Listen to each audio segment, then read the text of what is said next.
Assalamualaikum warahmatullahi wabarakatuh.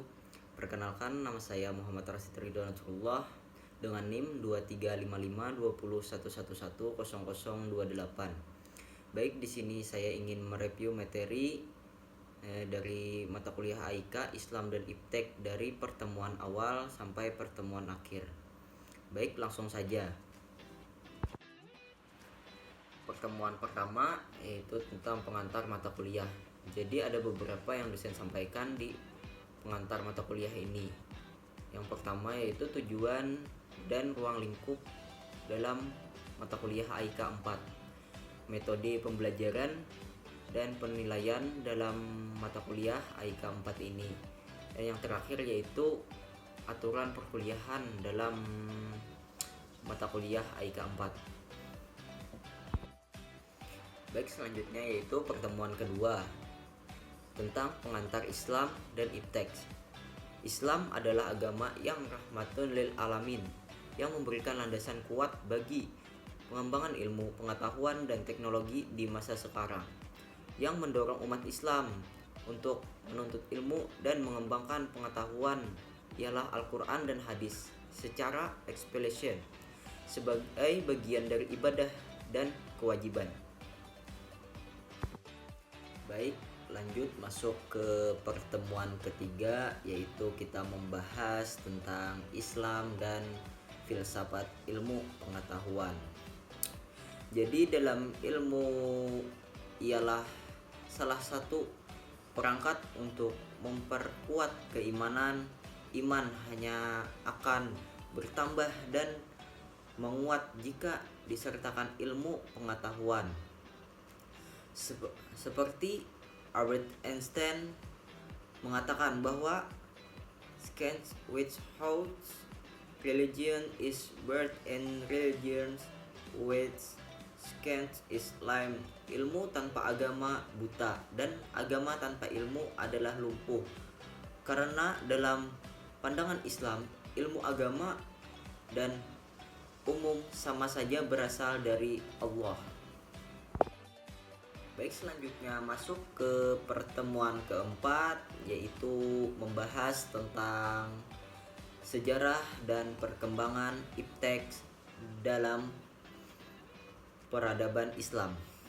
Sejarah dan perkembangan Iptek dalam peradaban Islam merupakan bukti nyata bahwa Islam pernah menjadi pusat keilmuan dunia.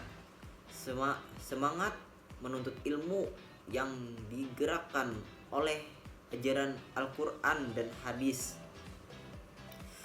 juga dukungan dari pemimpin muslim serta kontribusi besar dalam para ilmuwan muslim telah menjadikan dunia Islam sebagai pelopor dalam banyaknya bidang ilmu. Selanjutnya masuk ke pertemuan kelima, membahas tentang etika Islam dalam pengembangan Iptek. Dalam pandangan Islam, etika pengembangan dan penerapan Iptek ini didasarkan ilmu pengetahuan dan nilai-nilai Islam, terutama pada akidah dan syariah Islam. Iptek juga bagian penting dalam Islam karena mendukung kemajuan umat dan peradaban. Masuk ke pertemuan keenam, yaitu membahas tentang Islam dan sains modern. Islam dan sains modern pada dasarnya dapat berjalan beriringan. Sejarah juga telah mencatat bahwa peradaban Islam ialah pelopor umat dalam pengembangan ilmu, pengetahuan,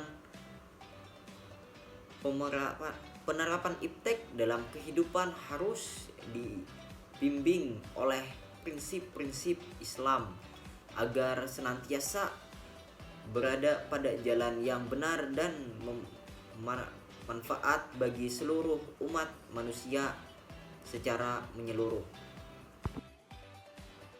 Selanjutnya masuk ke pertemuan ke-7. Di pertemuan 7 ini membahas tentang Islam dan teknologi informasi. Teknologi informasi telah membuka dimensi baru dalam metode berdakwah Islam. Banyak juga platform seperti website, blog, platform video dan audio, APK mobile, e-learning dan sosial media, streaming, kajian online sangat menjadikan media efektif untuk menyebarkan ajaran Islam kepada masyarakat luas. Lanjut ke pertemuan ke-8, yaitu UTS ulangan tengah semester. Jadi di pertemuan ke-8 ini kami di pertemuan ke-8 ini sudah memasuki di mana kami semua menjalankan tugas membuat video kelompok tengah semester mata kuliah AIK 4, yang mana videonya akan kami upload di YouTube. Lanjut ke pertemuan 9, yaitu membahas tentang Islam dan biotika. Biotika dalam Islam ini berfungsi sebagai pengawal perkembangan biologi modern agar tetap berada dalam koordinator moral dan syariat. Prinsip maksiat al-syariah dan kaidah fikih menjadi landasan utama dalam menilai kebolehan tindakan medis dan bioteknologi. Selanjutnya yaitu pertemuan ke-10 membahas tentang Islam dan lingkungan.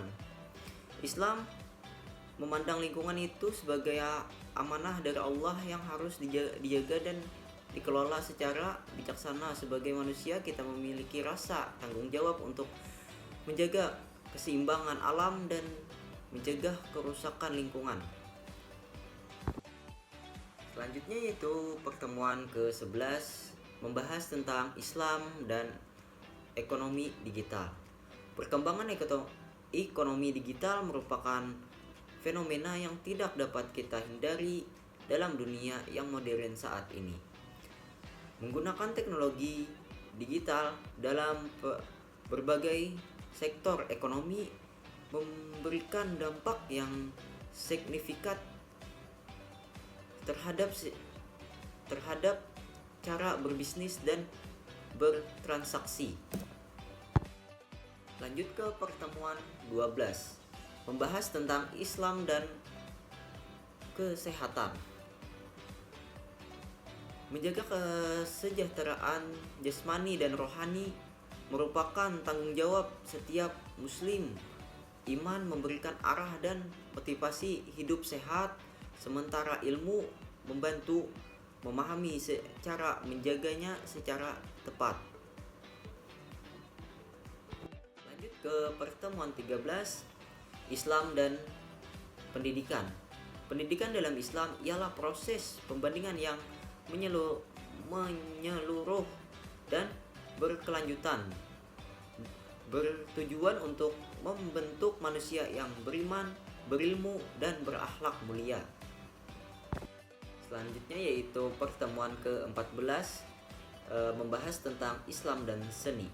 Seni dalam Islam ialah memiliki proses yang sangat istimewa karena sebagai sarana untuk menyampaikan keindahan yang tidak hanya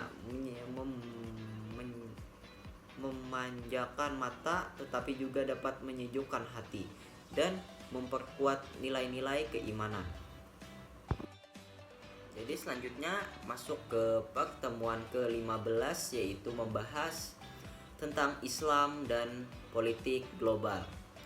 Islam merupakan kekuatan yang terus berkembang dan tidak dapat diabaikan dengan politik global kontemporer. Ia juga bukan hanya menjadi identitas spiritual bagi lebih dari 1 miliar umat Islam, tetapi juga berfungsi sebagai alat perjuangan politik, sumber nilai ideologis, serta landasan dalam menjalankan diplomasi dan hubungan internasional. Baik, selanjutnya masuk ke pertemuan 16, yaitu pertemuan terakhir mengenai UAS. Jadi pada pertemuan ke-16 ini, yaitu UAS, kami ditugaskan untuk membuat sebuah video mandiri menjelaskan sebuah rangkuman materi dari yang disampaikan kelompok yang telah memaparkan materi di depan kelas maupun secara online. Dari pertemuan 1, 2 sampai pertemuan 7, dan dilanjutlah dari pertemuan 9 sampai dengan pertemuan 15 dan 16 yang terakhir ini. Mungkin sekian saja review materi dari saya. Salah hilap mohon maaf. Assalamualaikum warahmatullahi wabarakatuh.